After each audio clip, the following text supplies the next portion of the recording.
is February 10th and the year is 2054. And I'm investigating this predator. Would you start by stating your name, please? My name is John Anderton. I would like to talk to you about pre-crime. How does it work? Tell me. Well, we prevent murders before they happen. Our precogs tell us the future and we arrest the people. But, excuse me, precog? Precognitives, there are 3 of them. Agatha and the twins, Arthur and Dashiell. They have the gift of seeing murders that are about to happen, and modern technology has enabled us to project these images onto a holosphere so we can see them too. They provide us with the time, victim, and kind of a murder. They even know if the murder is sudden or premeditated. The sudden murders are represented by a red ball, and the premeditated are brown. And what do you do with the information? Our agents analyze the images so we can determine the location and arrest the murderer. The location is only thing the precogs don't tell us. Our team is very experienced and they know what they're doing. But surely he isn't a murderer. Not yet, but we know he will be. The precogs never tell them wrong. So the program has been successful? In 6 years, pre-crime has been active. Not one has been murdered. A world without murder. How utopia! What do you do with the murderers to be? A device called Halo is put on their head so they are able to experience life while being imprisoned. Would you say the system is flawless? Not completely. There's always the risk of a human error, and then there are the minority reports. What is minority report? Occasionally, the precogs disagree. Some of the people we arrest have an alternative future, but we dispose of the reports to the system doesn't fail. And don't you feel it's a little immortal? I think it's a small price to pay for a world without murder. You speak of human errors.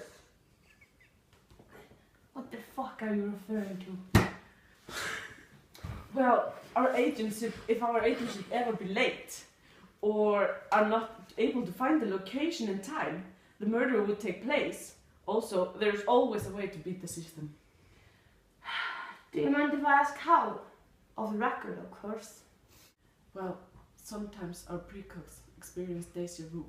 They see the same murder again and again, sort of like they're having a nightmare.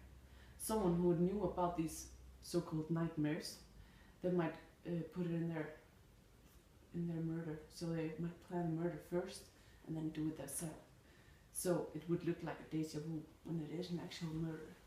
And of course, we dispose these images. So the system is flawless. Yeah. But I assure you, our agents are flawless. Years, identity scanning has revolutionized the way things work. Addresses have been personalized as well as shopping. We are scanned almost every minute, so it's easy to determine a location. Does this help the pre-crime department? Or is it a department? Well, we don't often use them because most murders happen at home and we catch them before the murderer gets away. But if the murderer would get away, it would probably help us because if you're getting scanned everywhere, we know your location. Are you aware of the black market for ice these days? Of course you can see the appeal. Switching ice out. You can get ice from someone else and then you can be scanned without being located. This could be useful if you're maybe running from the police. Yeah. Do you think ice scanning will be more part of the future as pre-crime? I doubt it. Ideally, more states would accept it, and then we might get the precogs to see rapes, suicides, more just criminal victims, and then the world would be a safer place. Don't you think that's a great idea? I think I have enough information.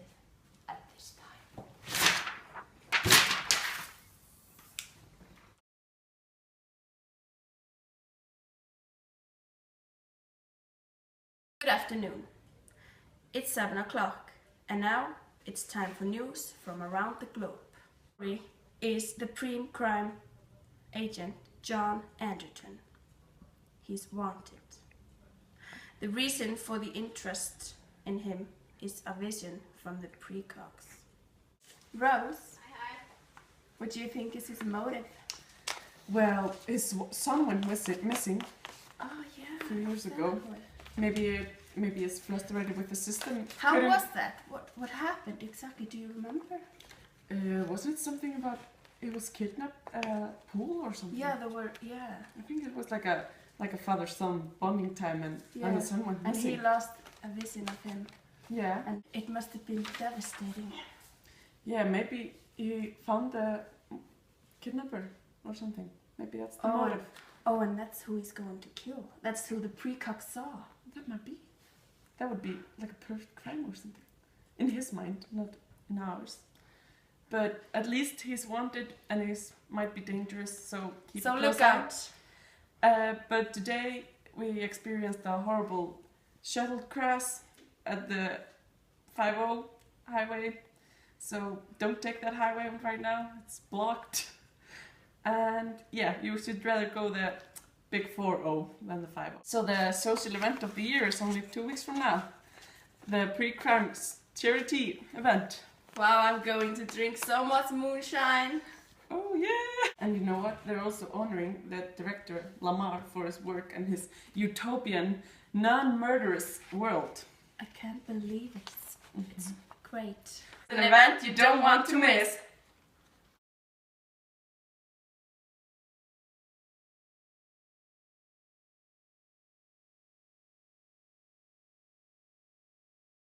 These are our precogs. As usual, they're lying in their special. This is where they have their visions. Here we have the twins, Arthur and Dashiell, and our most special one, Agatha. See, sometimes the precogs disagree about the future, but we can always count on Agatha. It's better to think of them not as human, because in reality they're so much more than that. I think Agatha's about to have a vision. Murder! Do you see it?